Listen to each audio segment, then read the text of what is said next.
ప్రతి అక్షరం ప్రజల పక్షం. HR9 న్యూస్ టీవీకి స్వాగతం, సుస్వాగతం. హిందూపురం అసెంబ్లీ స్వతంత్ర అభ్యర్థిగా పోటీ చేస్తున్న పరిపూర్ణానంద స్వామి కొల్లకుంట గ్రామం నుండి తన ఎన్నికల ప్రచారాన్ని ఆరంభించారు. ఈ సందర్భంగా స్వామి అభిమానులు, మద్దతుదారులు సమక్షంలో ఆంజనేయ స్వామి దేవాలయంలో ప్రత్యేక పూజలు నిర్వహించి ఎన్నికల ప్రచారం నిర్వహించారు. Kollakunta, Indiramma colony, Kotnur, Chowdeshwar colony, Shantinagar, Tyagaraj Nagar, RTC colony తదితర ప్రాంతాలలో పరిపూర్ణానంద స్వామి ఇంటింటికి వెళ్లి తనకు కేటాయించిన అగ్గిపెట్టె గుర్తుకు ఓటు వేసి గెలిపించాలని విజ్ఞప్తి చేశారు.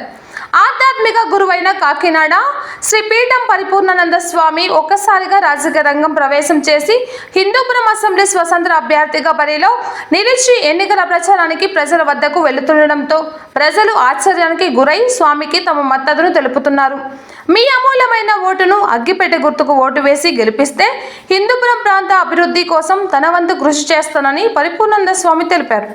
ఈ సందర్భంగా Srinivasa charitable trust chairman Valmiki బెల్లం నరేష్ స్వతంత్ర అభ్యర్థిగా పోటీ చేస్తున్న పరిపూర్ణానంద స్వామికి మద్దతు పలికి ఎన్నికల ప్రచారంలో చురుగ్గా పాల్గొంటున్నారు.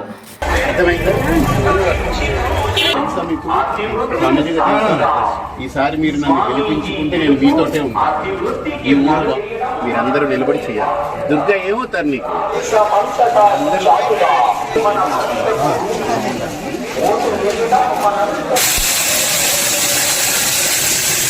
ఇక్కడ ఒక డాక్టర్ తీసుకురావాలని ప్లాన్ చేస్తున్నారు, సరేనా? అలాగనే ఇప్పుడు మీరు కొంటారు కదా, మీరు అది తగ్గించేలాగా మాట్లాడతారు, అర్థమైందా? అది నేను పైకి వెళ్ళి ఢిల్లీలో మాట్లాడి దీనికి మీకు ఖర్చు తగ్గేలాగా, మీకు ఆదాయం పెరిగేలాగా, 10 రూపాయలు మిగిలేలాగా నేను మాట్లాడతాను. అగ్గిపెట్టి తెలుసా? అగ్గిపెట్టి గుర్తుందే? అగ్గిపెట్టి గుర్తు ఓటే, అర్థమైందా?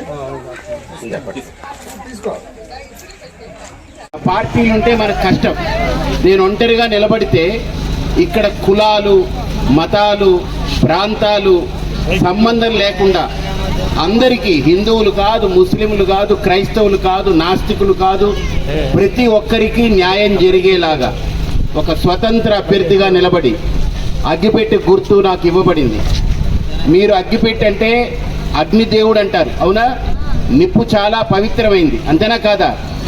నేను అంతే పవిత్రంగా ఇక్కడ ఉండి మీ సొమ్ము ఏది ₹1 ఎవడు దొంగిలించకుండా మీకు అందాల్సింది, మీరు ఇప్పుడు డ్రైనేజీలు అన్నారు, రోడ్లు అన్నారు, ఇదే నాయకులకి మీరు ఓట్లు వేస్తే వాళ్ళ ఇళ్ళ దగ్గర పెద్ద పెద్ద రోడ్లు, మంచి డ్రైనేజీలు, వాళ్ళకి కరెంటు, అన్ని ఫెసిలిటీస్ ఉంటాయి. కానీ నేను అవేవి తీసుకోను. ఇక్కడే ఒక ఇంట్లో అద్దెకి తీసుకొని ఉంటాను, మీ దగ్గర 5 ఏళ్ళు ఉంటాను. ఈ ఊరు బాగు చేయడానికి నేను వచ్చాను.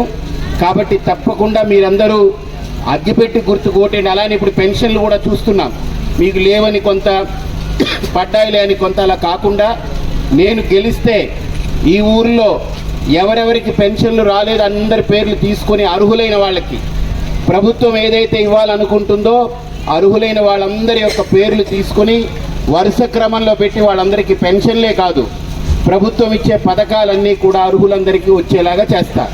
నేను మీ ఊరిలోనే ఉంటాను కాబట్టి మీరు నమ్మకంతో ఓటేస్తే 5 ఏళ్ళు నేను మీ మధ్యలోనే ఉంటాను. గెలిపించండి.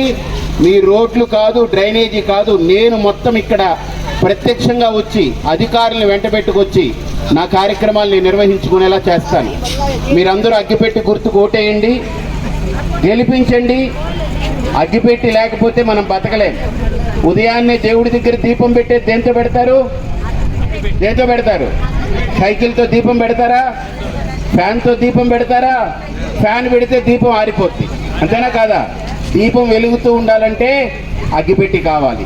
ఇంట్లో ఉదయం లేచి ముద్ద తినాలంటే, మనం అన్నం తినాలి అని అంటే పొయ్యి మంట వెలిగించుకోవాలి, అంతేనా? దానికి ఏం కావాలి? అగ్గిపెట్టి కావాలి.